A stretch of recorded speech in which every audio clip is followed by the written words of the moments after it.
Hello.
Hello. Hello.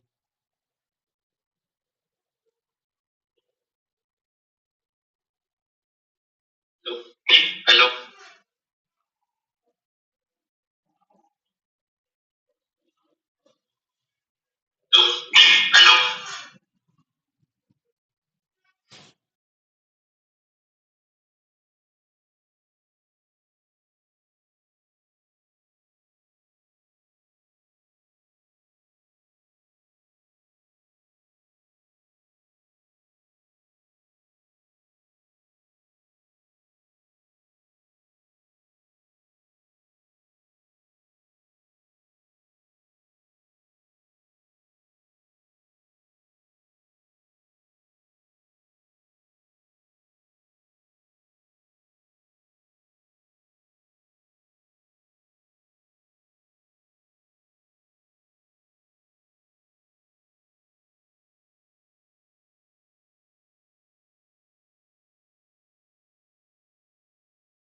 येतो खाली मी. बरं दे आणून दे म्हटलं आणून. हा.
पकडलं ना? हो. सोड. युट्यूब उघड. युट्यूब उघड. तुला पाणी याच्यावर पण निघते का?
मार्केट पूरा चॉपी हो रहा है और अभी यहाँ पे हम देखें तो ये सेलिंग कैंडल काफी छोटे छोटे बन रहे हैं। यहाँ पे एक स्कैल्प के लिए ग्रीन कैंडल आ सकता है बड़ा सा। तो स्कैल्प आप स्कैल्प कर सकते हैं यहाँ पे निफ्टी 50 में। एक एक यहाँ पे ग्रीन कैंडल, बड़ा सा ग्रीन कैंडल आ सकता है।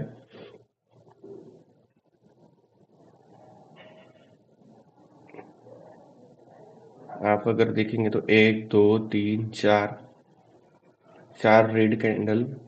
तो यहाँ पे अभी स्कैल्प करने के लिए एक आप स्कैल्प कर सकते हो। यहाँ से बड़ा सा एक ग्रीन कैंडल आ सकता है। तो हम प्रीमियम देखेंगे तो यहाँ पे अगर कॉल का 23,550 का भी प्रीमियम ओपन करते हैं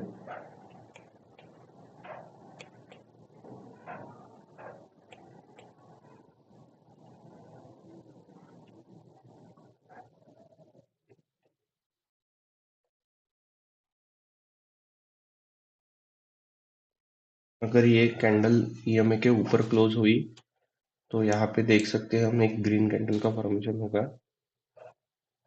और आप स्कैल्प कर सकते हैं अगर प्रीमियम अच्छे रहे तो, प्रीमियम सपोर्ट कर रहे तो।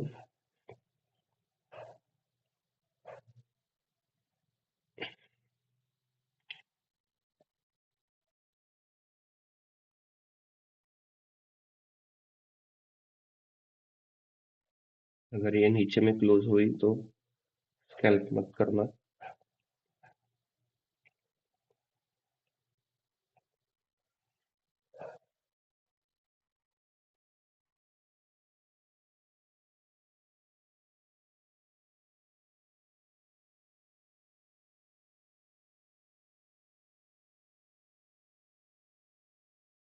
अभी 23,550 का प्रीमियम 250 पे 256 पे चल रहा है। तो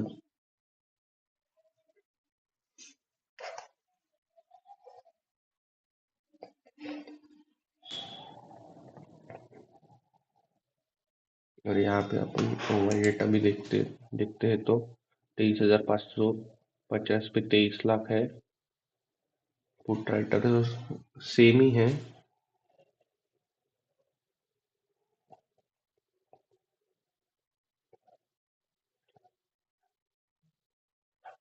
यहाँ पे कैंडल ग्रीन हो रहा है लेकिन प्रीमियम में अभी भी रेड ही कैंडल है, तो वेट करते हैं।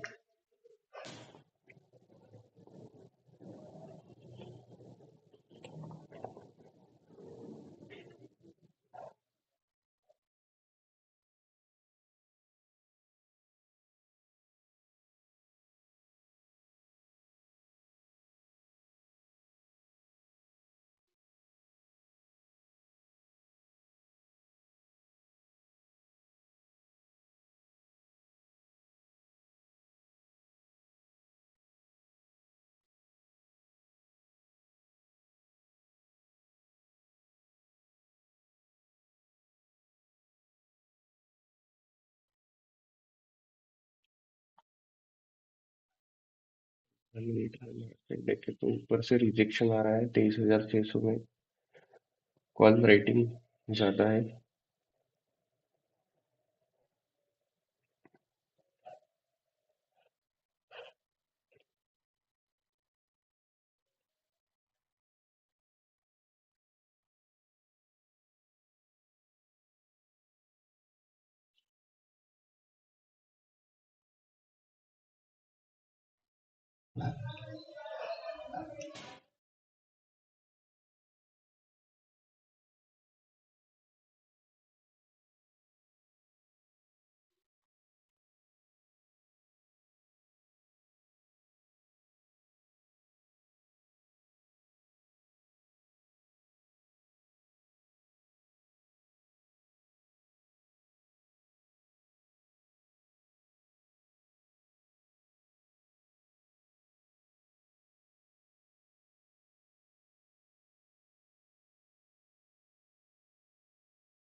एक दो तीन चार, चार रेड कैंडल।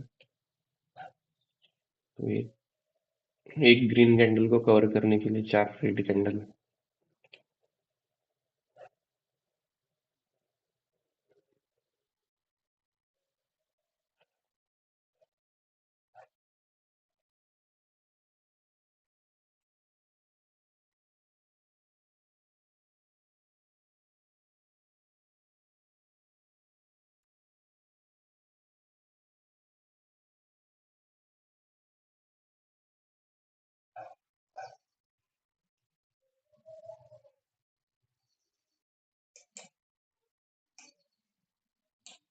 यहाँ पे ग्रीन कैंडल का फॉर्मेशन तो हो रहा है लेकिन प्रीमियम प्रीमियम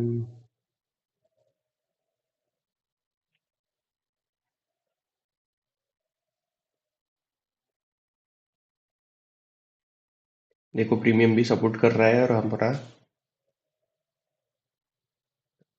10 पॉइंट का स्पाइक दिया है। एक बड़ा सा ग्रीन कैंडल है और प्रीमियम ने भी स्पाइक दिया है यहाँ पे। देखो, 252 का प्रीमियम 200 264 पे चला गया, 264 पे।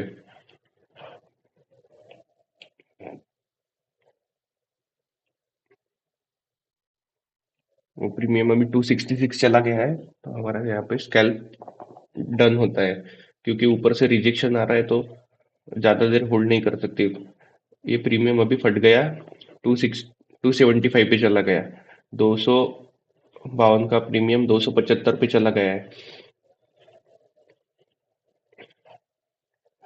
तो ये बायर और सेलर की साइकोलॉजी रहती है। अभी देखिए, हम इसके पीछे का लॉजिक बताता हूँ मैं। ये एक ग्रीन कैंडल, पूरा ग्रीन कैंडल को कवर करने के लिए एक दो तीन चार चार रेड कैंडल आई थी, लेकिन चारों रेड कैंडल उसको कवर नहीं कर सकी। तो यहाँ पे क्या है, यहाँ पे बायर बायर बायर बायर मतलब बायर का ये ज्यादा है, सेलर उसको कवर नहीं कर पा रहे थे, इसीलिए एक बड़ा सा ग्रीन कैंडल आ गया यहाँ पे। प्रीमियम को देखिए आप, 252 का प्रीमियम 275 चला गया है।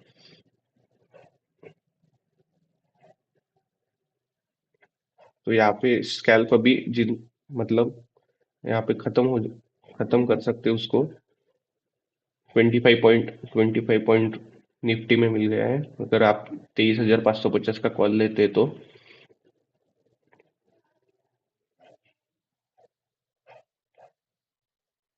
अभी अगर ये 23,600 के ऊपर भी चला गया, तो ये फट सकता है डायरेक्ट। ये इसका फिर अगला रेजिस्टेंस है 23,700। लेकिन आज ज्यादा देर तक होल्ड मत करना किसी ने भी, क्योंकि आज 1 फेब बजट डे है। तो न्यूज के बेस पे ये होगा, ट्रेडिंग होगा सभी।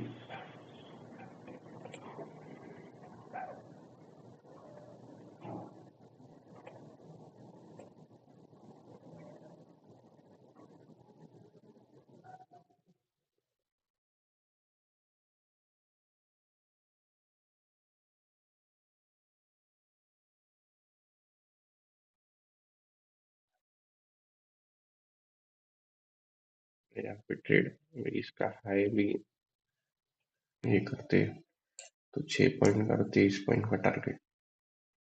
मेरा टारगेट तो यहीं पे था, लेकिन ये 1:374 का ट्रेड हो गया है। तो ये रिस्क रिवॉर्ड फॉलो करना कभी भी, स्टॉप लॉस कभी भी छोटा ही लेना, और अपना टारगेट है 1:2 से ऊपर ही रखना, कभी भी 1:2 1:3, तभी आपका प्रॉफिट अच्छा होगा।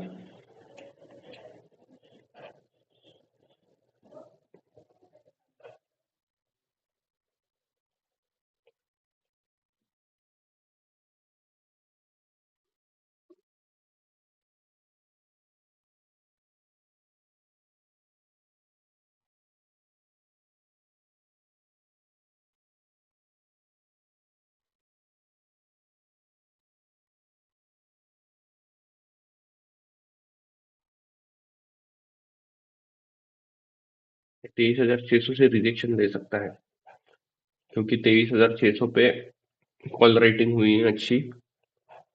तो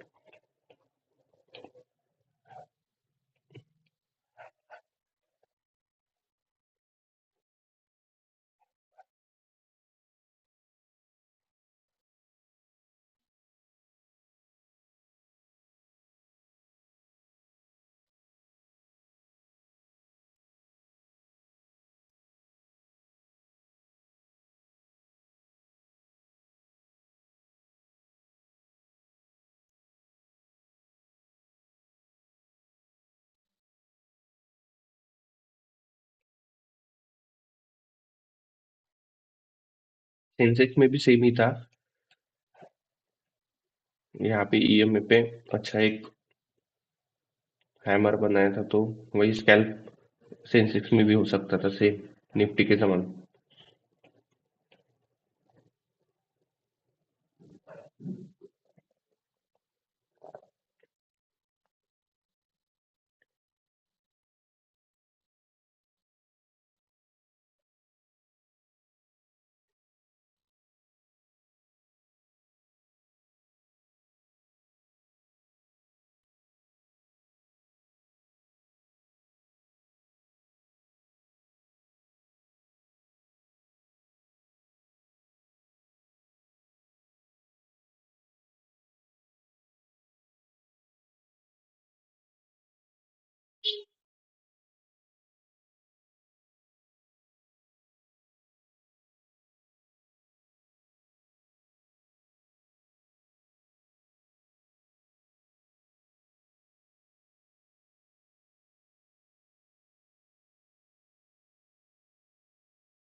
एक ग्रीन कैंडल को कवर करने के लिए चार इंडिपेंडेंट।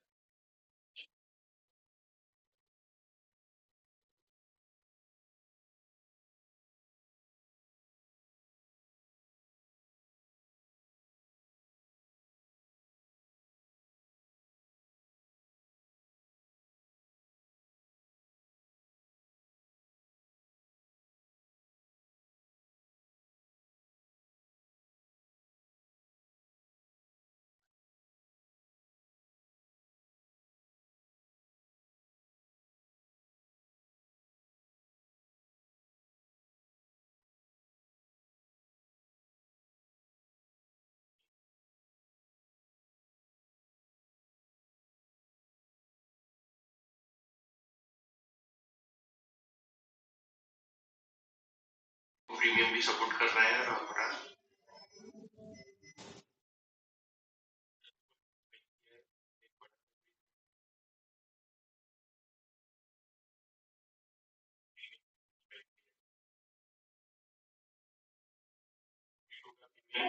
दो सौ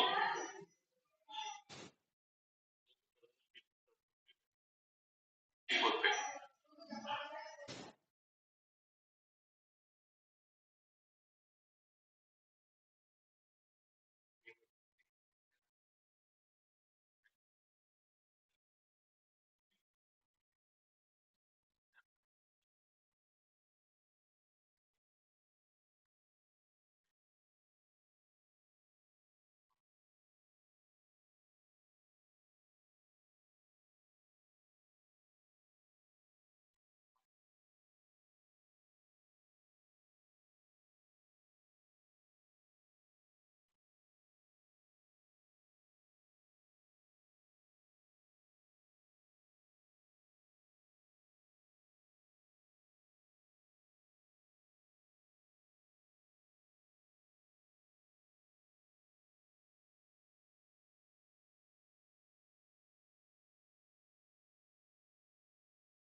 1.49 lakh.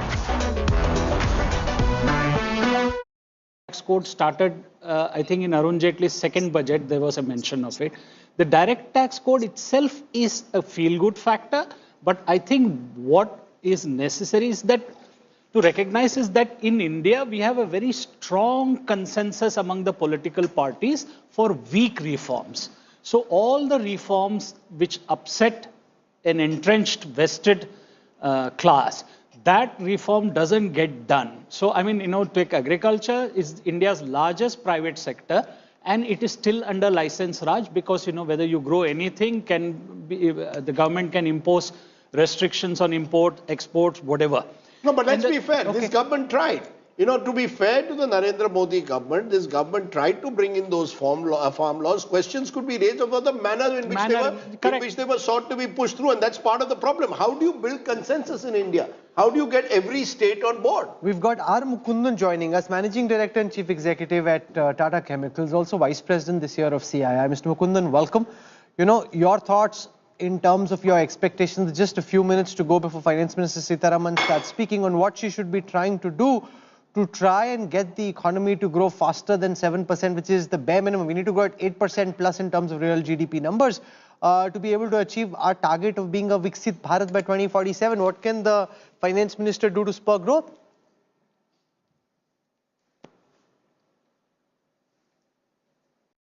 वो सर ईमानदार होते हैं वो दे देते हैं उसमें से लेकिन वो जरूर देते हैं लेकिन उनका जाके उनके support Okay, give me a moment as I try and fix that connection with Mr. Mukundan.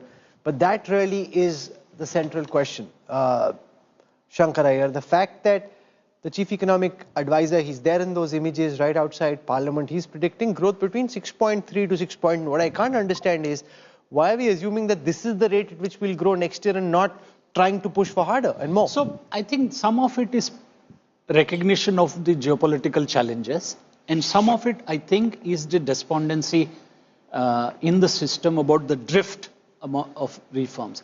So there is a sense of drift in government on economic policy because the low-hanging fruit was knocked off in 1991.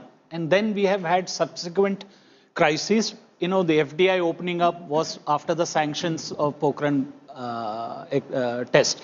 The other reforms came following the 2013 taper tantrum thing. Now we are at a place where your structural fundamental issues are you're facing very fundamental issues for growth. And that has to be addressed in some surgery or the other. So the government, if it produces a document or a plan which is credible of growth, about growth, that might sort of spur you to sort of think that, okay, I have hope ahead. Okay, Rajiv Memani joins us. Mr. Memani, we're brainstorming what can be done to try and boost growth from that 6.3, 6.8 level to higher. Can you give our viewers a sense with just a few minutes to go on what the Finance Minister should do to try and push the pedal on growth?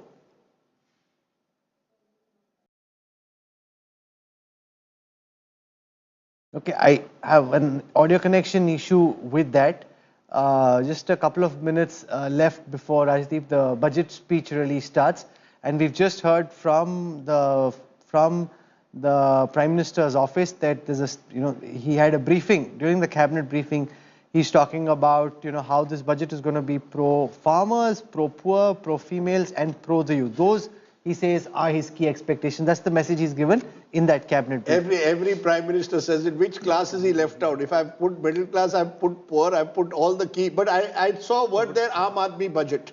R. Mukundan is now with us. We have just a couple of minutes to go, Mr. Mukundan, before the budget starts. We're asking you about how the Finance Minister can possibly boost growth beyond where the CA thinks we may end up next year.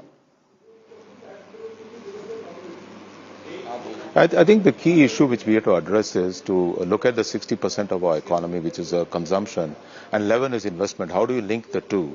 I think we need to boost a bit of consumption, and that has got to come through some tweaks in the slabs and putting more money in the hands of the people. I'm pretty sure there is something in it for the taxpayers, at least the individual taxpayers, who maybe in the lower end of the slabs. But I think at the other end of the day, that will spur demand, that will also spur investment, and I think there will be an impetus given to investment.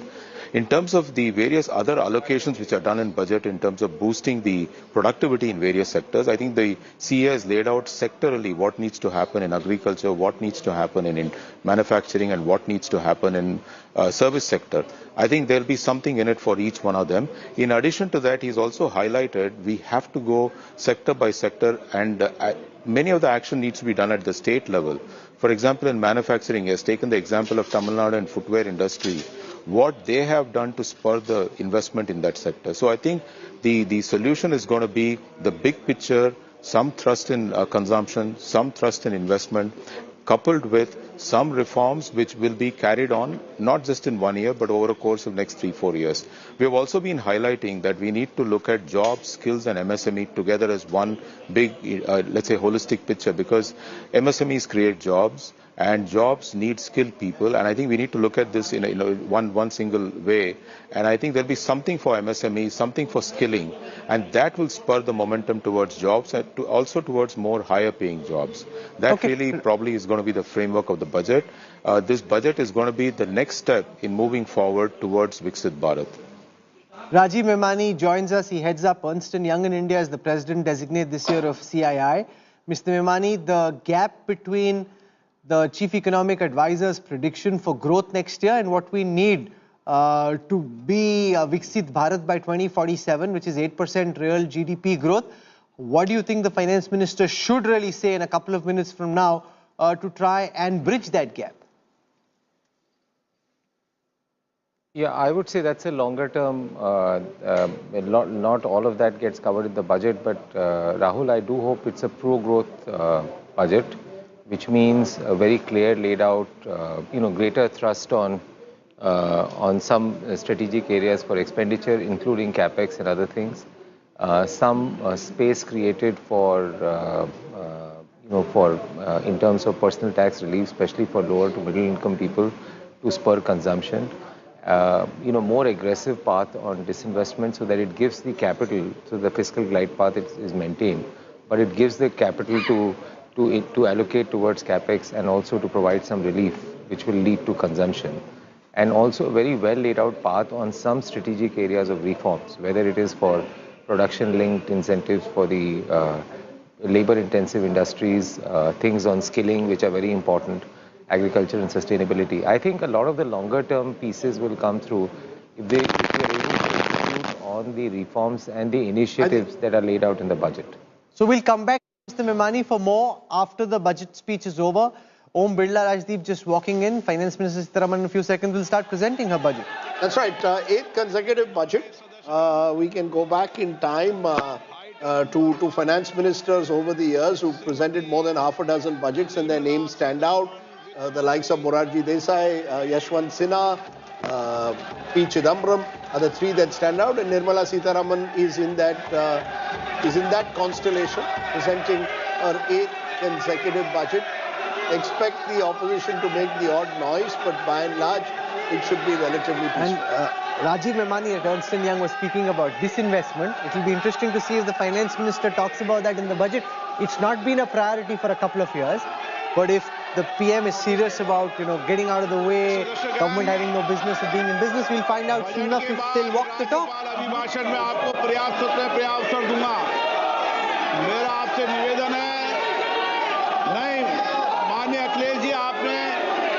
संसद की मर्यादा को आप बना के रखे हैं।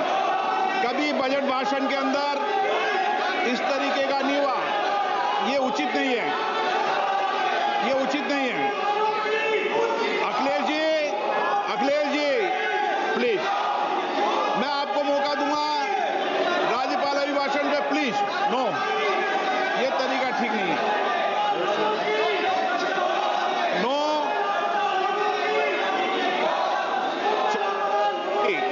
राज्यपाल अभिभाषण पर चर्चा होगी।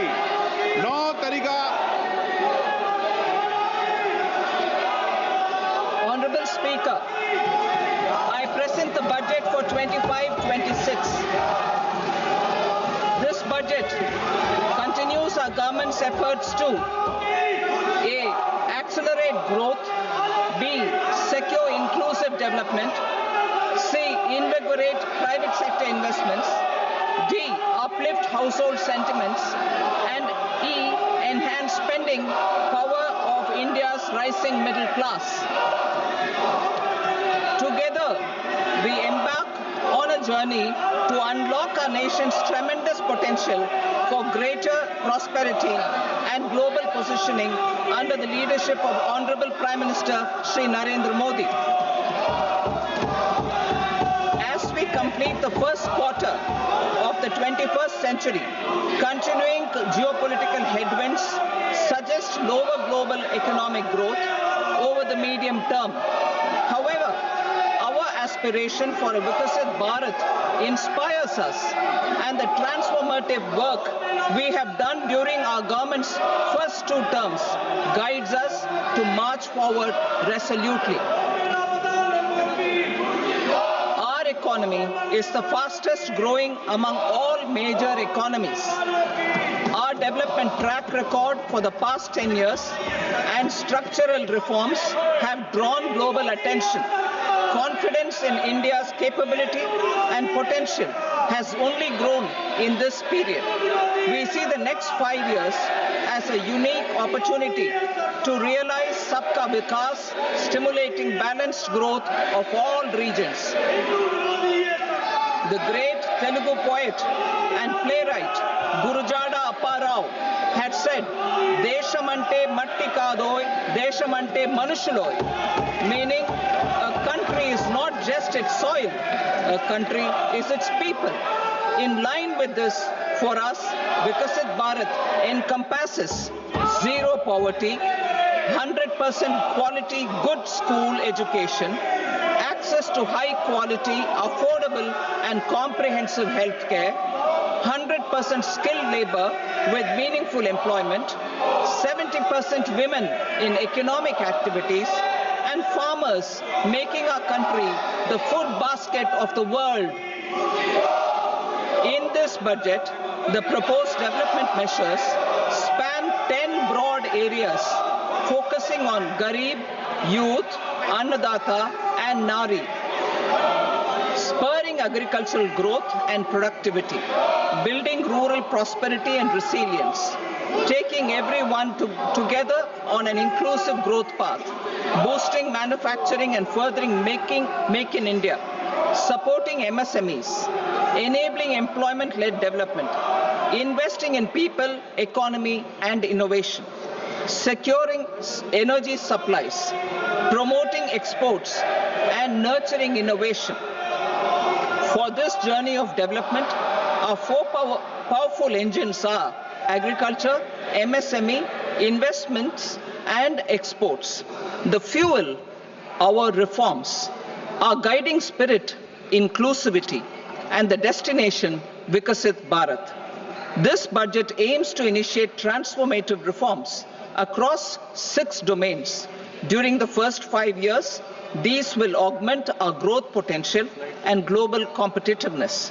The domains are taxation, power sector, urban development, mining, financial sector, and regulatory reforms. Agriculture as the first engine. Now I move to specific proposals, beginning with agriculture as the first engine.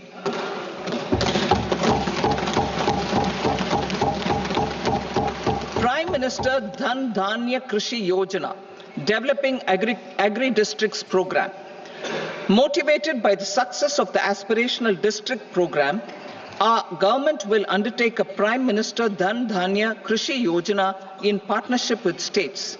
Through the convergence of existing schemes and specialized measures, the program will cover 100 districts with low productivity, moderate crop intensity, and below average credit parameters.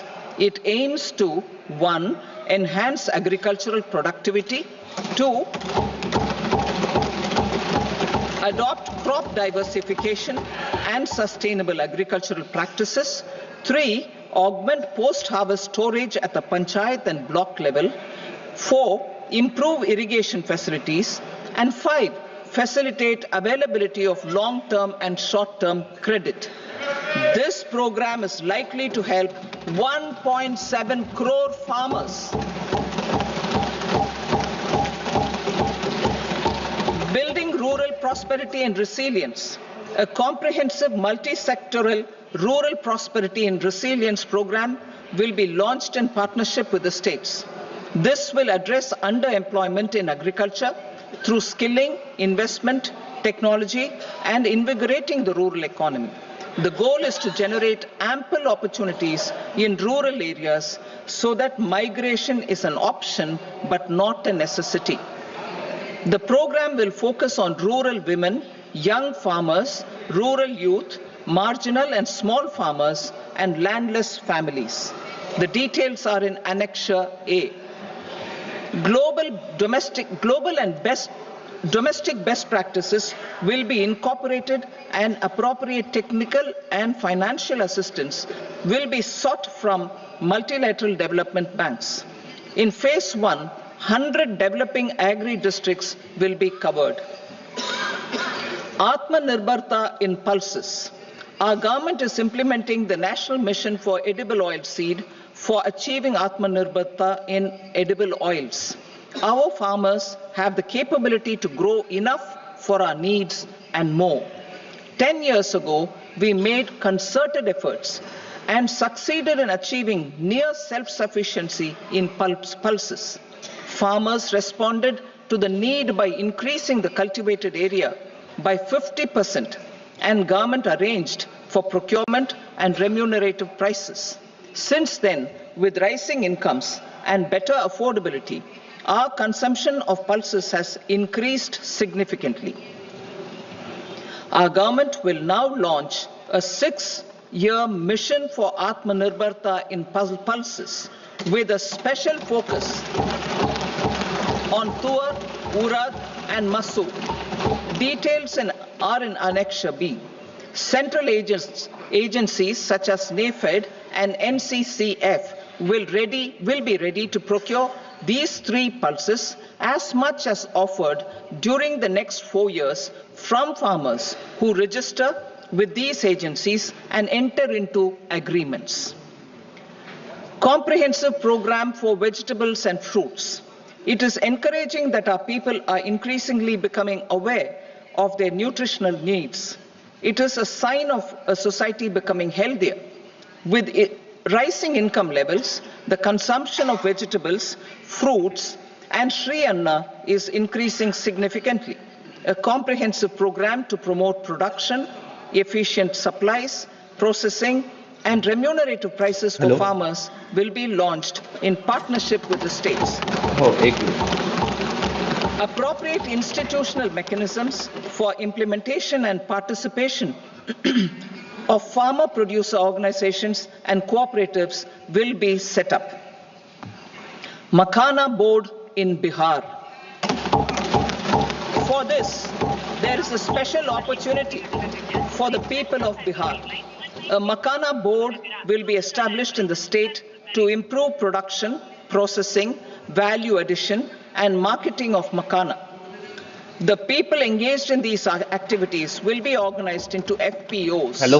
The board will provide hand-holding and training support to Makhana farmers and will also work to ensure they receive the benefits of all relevant government schemes. A national mission on high-yielding seeds will be launched, aimed at 1. Strengthening research ecosystem, 2. Targeted development and propagation of seeds with high yield, pest resistance, and climate resilience, and 3. Commercial availability of more than 100 seed varieties released since July 2024. India ranks 2nd largest globally in fish production and aquaculture. Seafood exports are valued at 60,000 crore rupees. To unlock the untapped potential of the marine sector, our government will bring in an enabling framework for sustainable harnessing of fisheries from Indian Exclusive Economic Zone and high seas, with a special focus on the Andaman and Nicobar and Lakshadweep Islands. For the benefit of lakhs of cotton growing farmers, I am pleased to announce a mission for cotton productivity. This 5-year mission will facilitate significant improvements in productivity and sustainability of cotton farming and promote extra long staple cotton varieties. The best of science and technology support will be provided to farmers. Aligned with our integrated 5F vision for the textile sector, this will help in increasing incomes of the farmers and ensure a steady supply of quality cotton for rejuvenating India's traditional textile sector.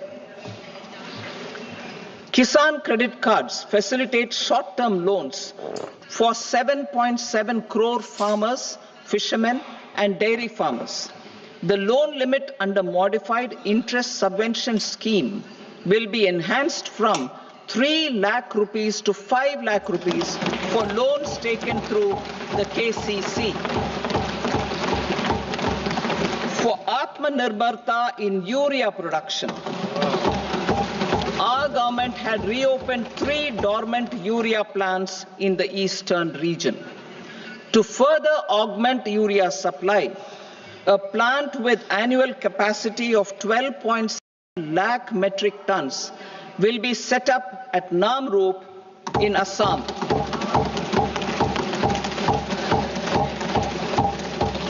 India Post, with 1.5 lakh rural post offices, complemented by the India Post Payment Bank and a vast network of 2.4 lakh Dak Sevaks, will be repositioned to act as a catalyst for the rural economy. Details are at Annexure C. India Post will also be transformed as a large public logistics organization. This will meet the rising needs of Vishwakarmas, new entrepreneurs, women, self-help groups, MSMEs, and the large business organizations. Our government will provide support to NCDC for its lending operations for the cooperative sector. MSMEs as the second engine. Now I move to MSMEs as the second engine, which encompasses manufacturing and services with a focus on MSMEs numbering 5.7 crores. Currently, over 1 crore registered MSMEs, employing 7.5 crore people and generating 36% of our manufacturing, have come together to position India as a global manufacturing hub. With their quality products, these MSMEs are responsible for 45% of our exports. To help them achieve higher efficiencies of scale, technological upgradation, and better access to capital, the investment and turnover limits for classification of all MSMEs will be enhanced to 2.5 and 2 times respectively. This will give them the confidence to grow and generate employment for our youth. The details are given in Annexure D. To improve access to credit, the credit guarantee cover will be enhanced. First, for micro and small enterprises from 5 crore to 10 crore rupees, leading to additional credit of 1.5 lakh crores in the next 5 years. Second, for startups from 10 crore rupees to 20 crore rupees, with the guarantee fee being moderated to 1% for loans in 27 focus sectors which are important for Atmanirbhar Bharat. And for well-run exporter MSMEs, for term loans up to 20 crore rupees. Also for the micro enterprises, we will introduce customized credit cards with a 5 lakh rupee limit for micro enterprises registered on Udyam portal. In the first year, 10 lakh such cards will be issued. Fund of funds for startups. The alternate investment fund, AIFs, for startups have received commitments of more than 91,000 crores rupees. These are supported by the fund of funds set up with the Government of India's contribution of 10,000 crore rupees. Now, a new fund of funds with expanded scope and a fresh contribution of another 10,000 crore rupees will be set up. A new scheme will be launched for 5 lakh women, scheduled castes and scheduled tribes, first-time entrepreneurs. This will provide term loans up to 2 crore rupees during the next 5 years. The scheme will incorporate lessons from the successful Stand Up India scheme.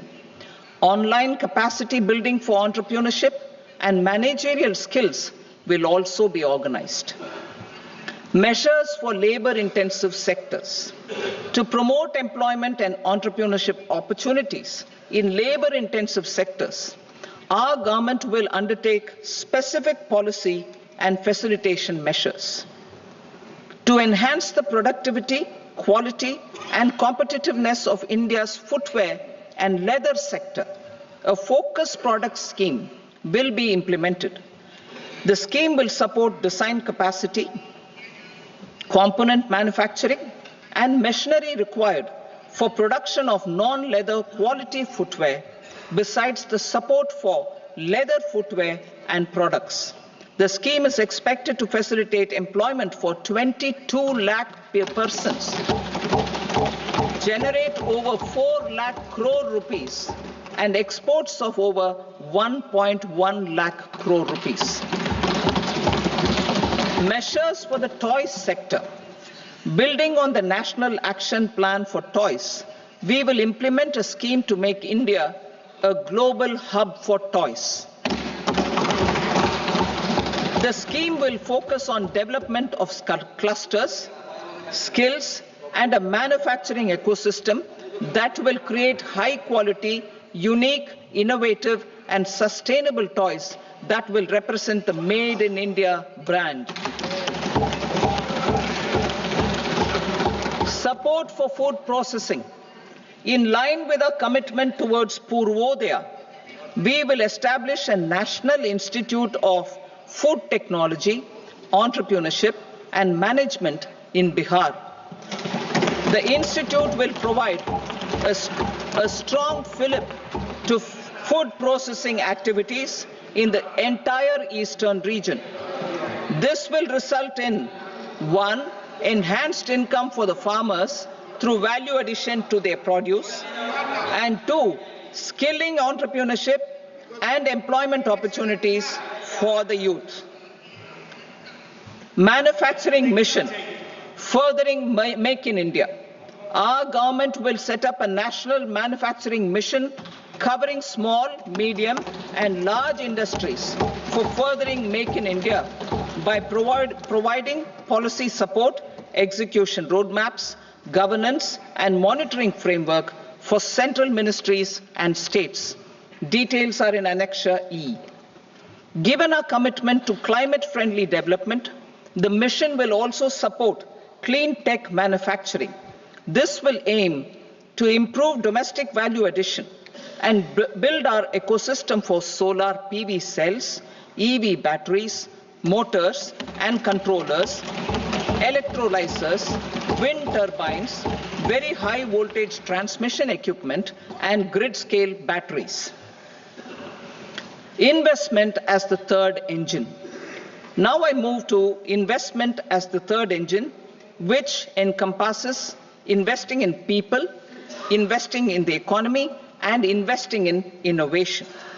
Investing in people. Saksham Anganwadi and Poshan 2.0.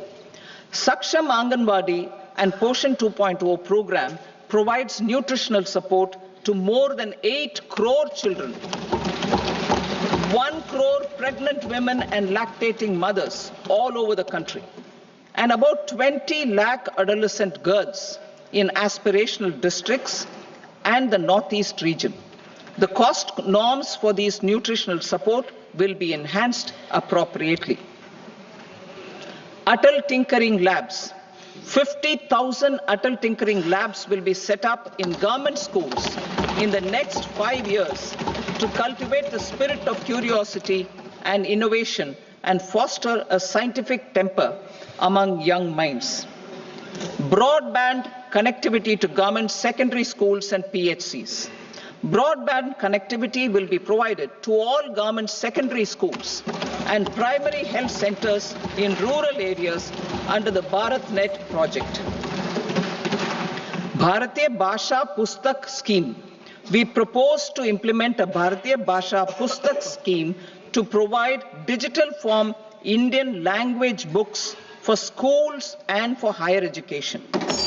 This aims to help students understand their subjects better and in their language.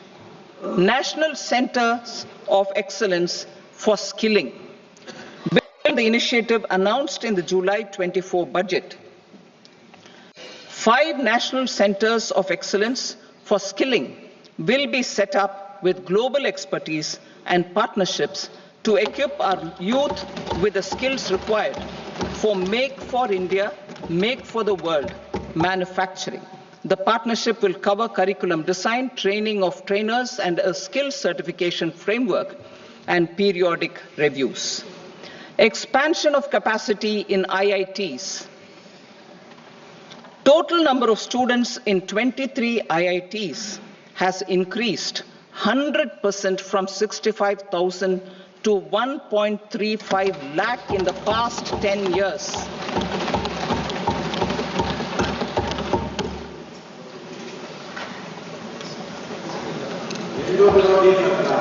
Additional infrastructure will be created in the 5 IITs started after 2014 to facilitate education for 6,500 more students.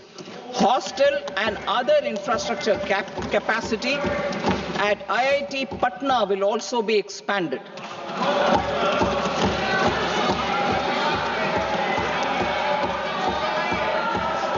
Center of Excellence.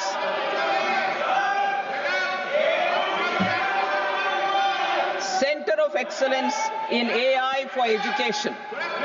I had announced 3 centers of excellence in artificial intelligence for agriculture, health, and sustainable cities in 2023. Now a center of excellence in artificial intelligence for education will be set up with a total outlay of 500 crores. Expansion of medical education. Our government has added almost 1.1 lakh undergraduate and postgraduate medical education seats in 10 years, an increase of 130%. In the next year, 10,000 additional seats will be added in medical colleges and hospitals towards the goal of adding 75,000 seats in the next 5 years. Daycare cancer centers in all district hospitals. Our government will facilitate setting up of daycare cancer centers in all district hospitals in the next 3 years. 200 centers will be established in 25-26 itself. Strengthening urban livelihoods. Our government has been giving priority to assisting urban poor and vulnerable groups. A scheme for socio-economic upliftment of urban workers will be implemented to help them improve their incomes, have sustainable livelihoods, and a better quality of life. PM Swanidhi scheme has benefited more than 68 lakh street vendors, giving them respite from high-interest informal sector loans. Building on this success, the scheme will be revamped with enhanced loans from banks, UPI-linked credit cards with 30,000 rupees limit, and capacity building support. Social Security Scheme for welfare of online platform workers. Gig workers of online platforms provide dynamism to the new age services economy. Recognizing their contribution, our government will arrange for their identity cards and registration on the e-Shram portal. They will be provided health care under PM Jan Arogya Yojana. This measure is likely to assist nearly 1 crore gig workers.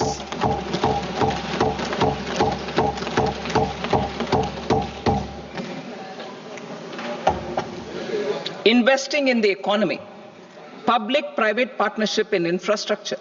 Each infrastructure-related ministry will come up with a 3-year pipeline of projects that can be implemented in PPP mode. States will also be encouraged to do so and can seek support from the India Infrastructure Project Development Fund, which is a scheme to prepare PPP proposals. Support to states for infrastructure.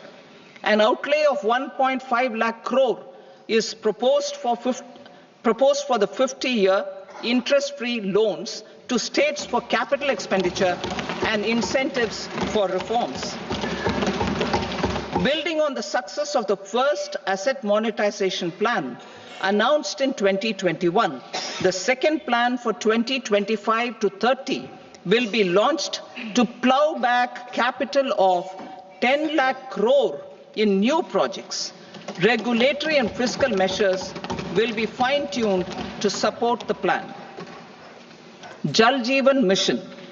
Since 2019, 15 crore households representing 80% of India's rural population have been provided access to portable tap water connections. To achieve 100% coverage, I am pleased to announce the extension of this mission until 2028 with an enhanced total outlay. The mission's focus will be on the quality of infrastructure and O&M of rural piped water supply schemes through Jan Bhagidari. A separate MOU or separate MOUs will be signed with the states and union territories to ensure sustainability and citizen-centric water services delivery. Urban sector reforms. Building on the July budget proposals, urban sector reforms related to governance, municipal services, urban land and planning will be incentivized. Urban Challenge Fund.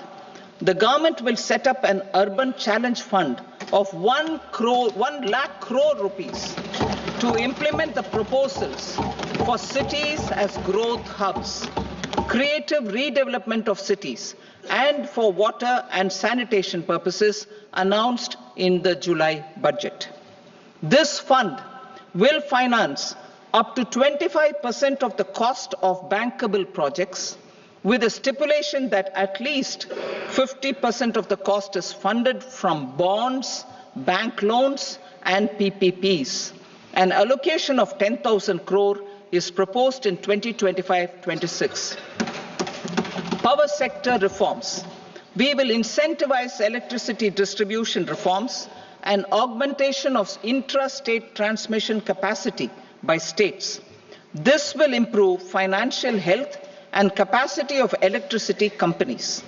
Additional borrowing of 0.5% of GSDP will be allowed to states contingent on these reforms.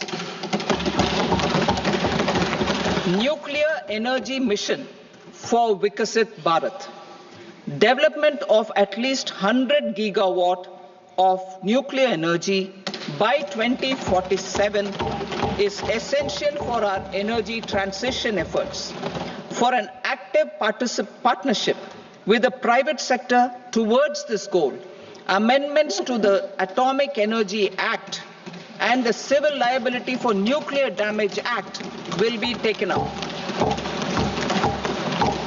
A nuclear energy mission for research and development of small modular reactors with an outlay of 20,000 crore will be set up. At least 5 indigenously developed small modular reactors will be operationalized by 2033. Shipbuilding. The shipbuilding financial assistance policy will be revamped to address cost disadvantages. This will also include credit notes for shipbreaking in Indian yards to promote the circular economy. Large ships above a specified size will be included in the infrastructure harmonized master list. Shipbuilding clusters will be facilitated to increase the range, categories, and capacity of ships. This will include additional infrastructure, facilities, skilling, and technology to develop the entire ecosystem. Maritime Development Fund. For long-term financing for the maritime industry, a Maritime Development Fund with a corpus of 25,000 crore rupees will be set up. This will be for distributed support and promoting competition. This will have up to 49% contribution by the government, and the balance will be mobilized from ports and from private sector. UDAN regional connectivity schemes. UDAN has enabled 1.5 crore middle-class people to meet their aspirations for speedier travel. The scheme has connected 88 airports, and operationalized 619 routes. Inspired by that success, a modified UDAN scheme will be launched to enhance regional connectivity to 120 new destinations and carry 4 crore passengers in the next 10 years. 4 crore additional passengers in the next 10 years. The scheme will also support helipads and smaller airports in hilly, aspirational, and northeast regional districts. Greenfield airports will be facilitated in Bihar to meet the future needs of the state. These will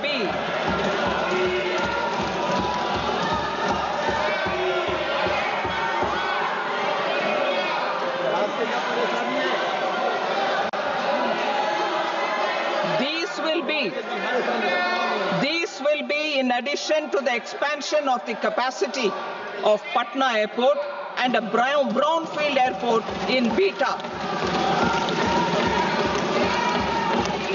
Western Kosi Canal project in Mithilanchal. Financial support will be provided for the Western Kosi Canal ERM project, benefiting a large number of farmers cultivating over 50,000 hectares of land in the Mithilanchal region of Bihar.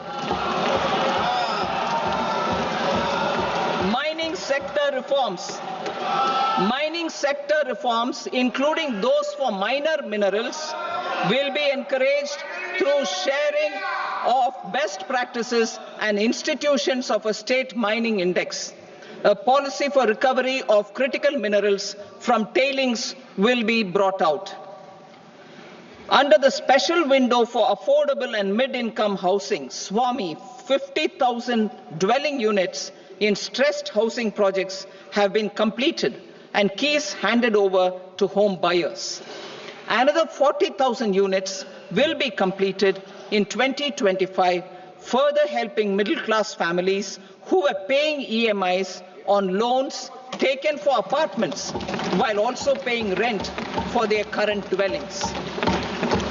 Building on this success, SWAMI Fund 2 will be established as a blended finance facility with contribution from the government, banks, and private investors.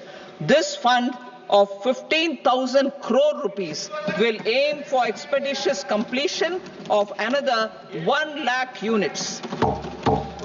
PM Gati Shakti data for private sector.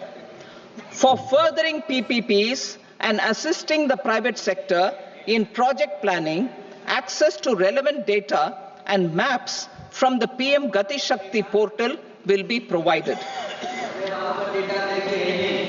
Tourism for employment-led growth. Top 50 tourist destination sites in the country will be developed in partnership with states through a challenge mode. Land for building key infrastructure will have to be provided by the states.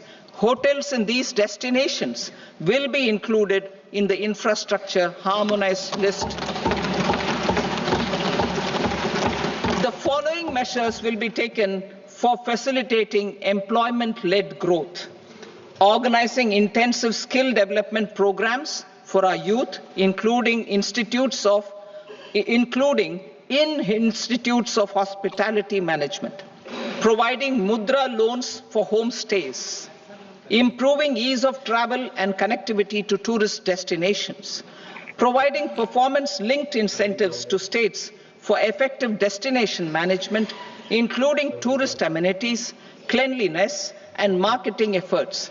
And introducing streamlined e-visa facilities along with visa fee waivers for certain tourist groups. Continuing with the emphasis on places of spiritual and religious significance in the July budget, there will be a special focus on destinations related to the life and times of Lord Buddha. Medical tourism and heal in India.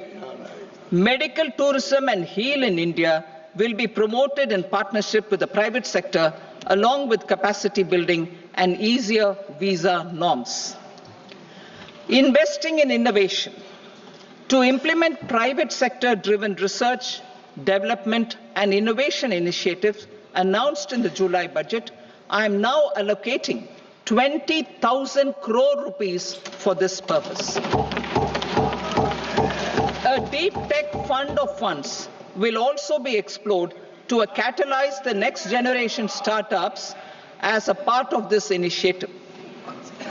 In the next 5 years, under the PM Research Fellowship Scheme, we will provide 10,000 fellowships for technological research in IITs and IISc with enhanced financial support. The second gene bank with 10 lakh germ plasm lines will be set up for future food and nutritional security. This will provide conservation support to both public and private sectors for genetic resources. We will start a national geospatial mission to develop foundational geospatial infrastructure and data. Using PM Gati Shakti, this mission will facilitate modernization of land records, urban planning, and design of infrastructure projects. A Gyan Bharatam mission for survey, documentation, and conservation of our manuscript heritage with academic institutions, museums, libraries, and private collectors will be undertaken to cover more than 1 crore manuscripts. We will set up a national digital repository of Indian knowledge systems for knowledge sharing. Now I move to exports as the fourth engine. We will set up an export promotion mission with sectoral and ministerial targets driven jointly by the Ministries of Commerce, MSME, and Finance. It will facilitate easy access to export credit, cross-border factoring support, support to MSMEs to tackle non-tariff measures in overseas markets. A digital public infrastructure, Bharat Trade Net, for international trade will be set up as a unified platform for trade documentation and financing solutions. This will complement the Unified Logistics Interface platform. The BTN will be aligned with international practices. Support will be provided to develop domestic manufacturing capacities for our economy's integration with global supply chains. Sectors will be identified based on objective criteria. Facilitation groups with participation of senior officers and industry representatives, will be formed for select products and supply chains. Through this, there are huge opportunities related to Industry 4.0, which needs high skills and talent. Our youth have both. Our government will support the domestic electronic equipment industry to leverage this opportunity for the benefit of our youth. A national framework will be formulated as guidance to states for promoting global capability centers in emerging Tier 2 cities. This will suggest measures for enhancing availability of talent and infrastructure, building bylaw reforms, and mechanisms for collaboration with industry. Our government will facilitate upgradation of infrastructure and warehousing for air cargo, including high-value perishable horticultural produce. Cargo screening and customs protocol will be streamlined and made user-friendly. Reforms as the fuel. Over the past 10 years, our government has implemented several reforms for convenience of taxpayers, such as faceless assessment, 2, taxpayer charter, 3, faster returns, 4, almost 99% returns being on self-assessment, and 5, Vivad Se Vishwas scheme.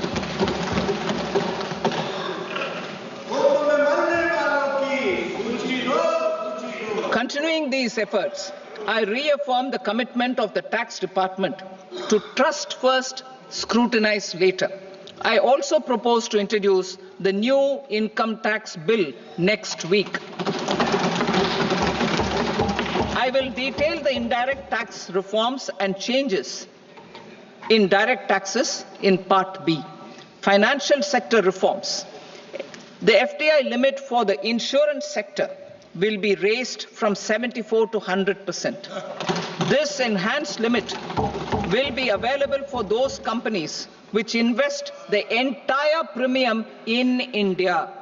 The current guardrails and conditionalities associated with foreign investment will be reviewed and simplified.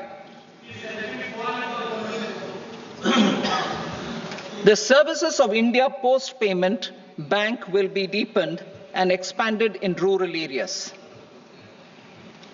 NABFID will set up a partial credit enhancement facility for corporate bonds for infrastructure. Public sector banks will develop Grameen Credit Score Framework to serve the credit needs of SHG members and people in rural areas. A forum for regulatory coordination and development of pension products will be set up. To implement the earlier announcement on simplifying the KYC processes, the revamped Central KYC Registry will be rolled out in 2025. We will also implement a streamlined system for periodic updating. Requirements and procedures for speedy approval of company mergers will be rationalized. The scope for fast-track mergers will also be widened and the process made simpler. As proposed in the interim budget, we signed bilateral investment treaties with 2 countries in 2024 to encourage sustained foreign investment, and in the spirit of First Develop India, the current model BIT will be revamped and made more investor-friendly.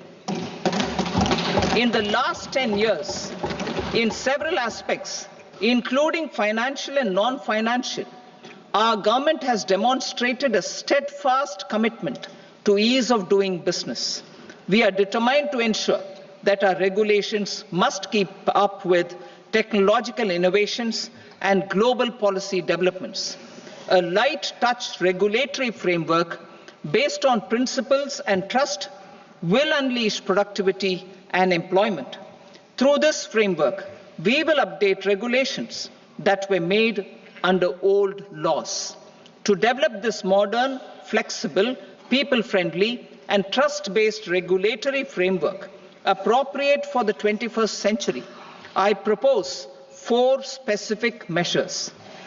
A high-level committee for regulatory reforms will be set up for a review of all non-financial sector regulations, certifications, licenses, and permissions. The committee will be expected to make recommendations within a year. The objective is to strengthen trust-based economic governance and take transformational measures to enhance ease of doing business, especially in matters of inspection and compliances. States will be encouraged to join in this endeavor. An investment friendliness index of states will be launched in 2025 to further the spirit of competitive, cooperative federalism. Under the Financial Stability and Development Council, a mechanism will be set up to evaluate impact of the current financial regulations and subsidiary instructions. It will also formulate a framework to enhance their responsiveness and development of the financial sector. In the Jan Vishwas Act 2023, more than 180 legal provisions were decriminalized. Our government will now bring up the Jan Vishwas Bill 2.0 to decriminalize more than 100 provisions in various laws. I now move to fiscal policy. In the July budget, I had committed to staying the course for fiscal consolidation. Our endeavor will be to keep the fiscal deficit each year such that central government debt remains on a declining path as a percentage of the GDP. The roadmap for the next 6 years has been detailed in the FRBM statement. Revised estimates for 2024-25. The revised estimate of the total receipts other than borrowings is 31.47 lakh crore rupees, of which the net tax receipts are 25.57 lakh crore rupees. The revised estimate of the total expenditure is 47.16 lakh crore rupees, of which the capital expenditure is about 10.18 lakh crore rupees. The revised estimate of the fiscal deficit is 4.8% of the GDP. Budget estimates for 25-26. Coming to 25-26, the total receipts other than borrowings and total expenditure are estimated at 34.96 lakh crore rupees and 50.65 lakh crore rupees respectively. The net tax receipts are estimated at 28.37 lakh crore rupees. The fiscal deficit is estimated to be 4.4% of GDP. To finance the fiscal deficit, the net market borrowings from dated securities are estimated at 11.54 lakh crore. The balance financing is expected to come from small savings and other sources. The gross market borrowings are estimated at 14.82 lakh crore rupees. I will now move to Part B. Indirect taxes. My proposals relating to customs aim to rationalize tariff structure and address duty inversion. These will also support domestic manufacturing and value addition, promote exports, facilitate trade, and provide relief to common people. Rationalization of customs tariff structure for industrial goods. As a part of comprehensive review of customs rate structure announced in July 2024 budget, I propose to 1. Remove 7 tariff rates. This is over and above the 7 tariff rates removed in 23-24 budget. After this, there will be only 8 remaining tariff rates, including 0 rate. 2. Apply appropriate cess to broadly maintain effective duty incidence, except on a few items where such incidents will reduce marginally. 3. Levy not more than one cess or surcharge. Therefore, I propose to exempt social welfare surcharge on 82 tariff lines that are subject to a cess. I shall now take up sector-specific proposals. To provide relief to patients, particularly those suffering from cancer, rare diseases, and other severe chronic diseases, I propose to add 36 life-saving drugs and medicines to the list of medicines fully exempted from basic custom duty.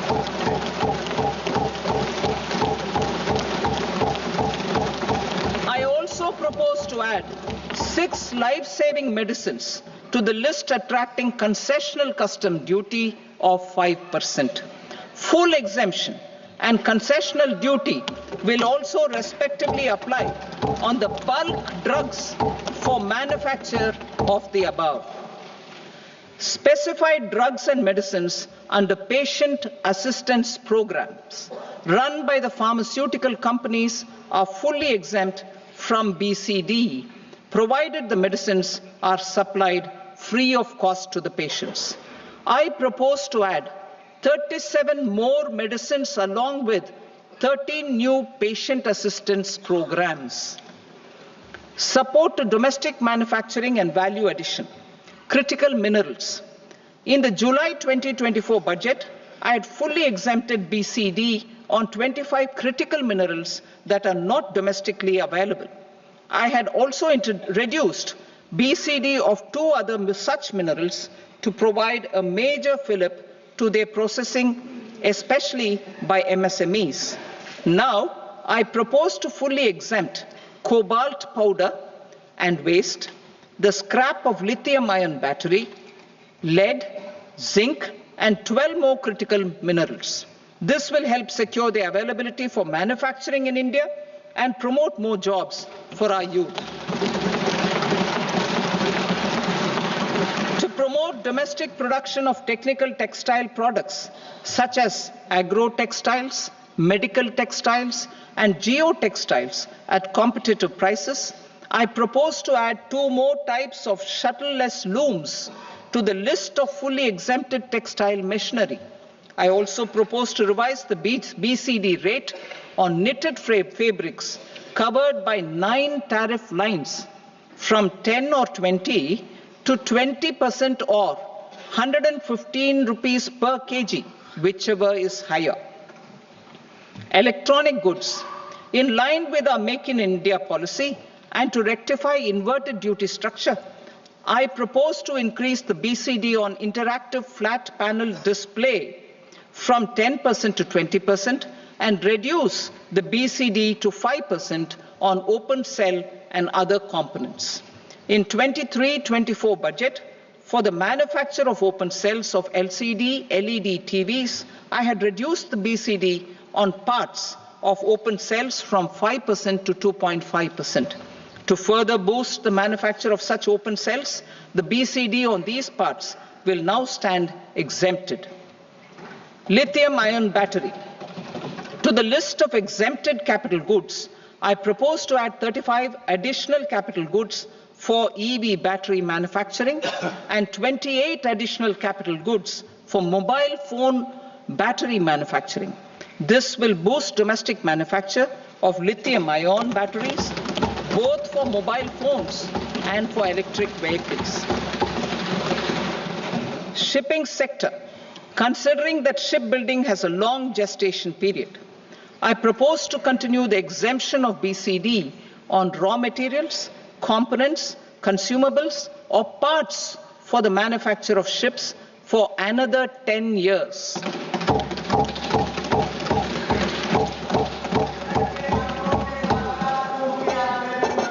I also propose the same dispensation for shipbreaking to make it more competitive.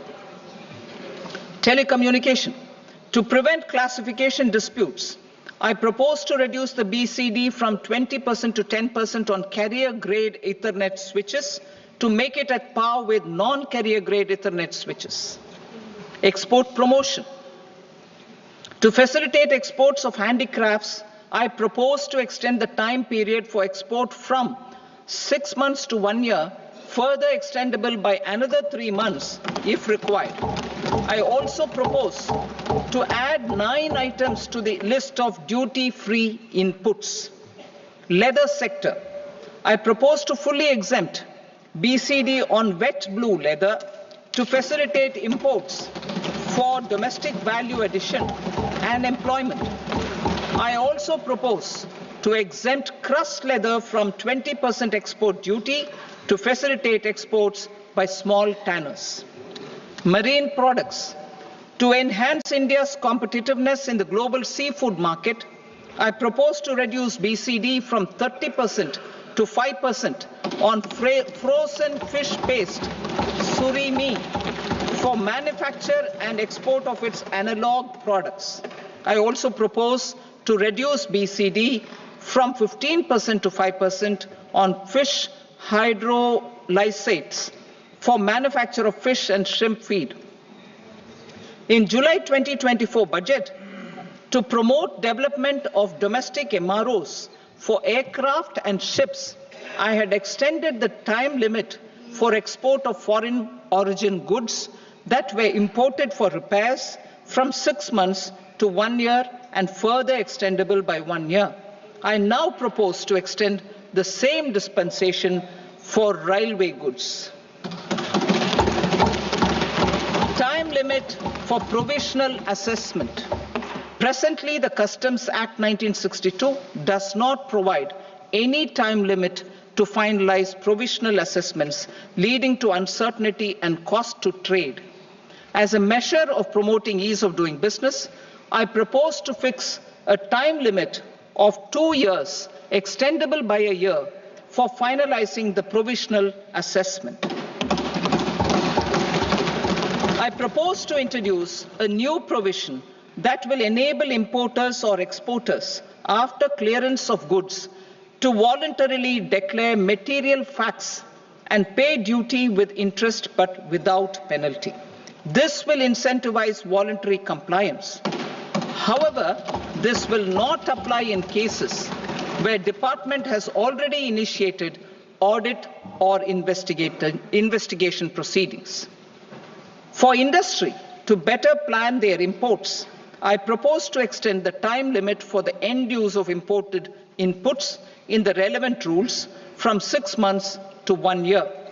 This will provide operational flexibility in view of cost and uncertainty of supply.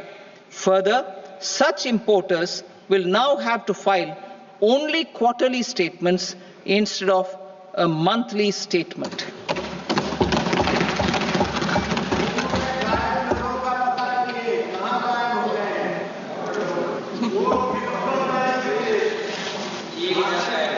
I now come to my direct tax proposals. In Part A, I have briefly underlined taxation reforms as one of key reforms to realize our vision of Vikasit Bharat. In respect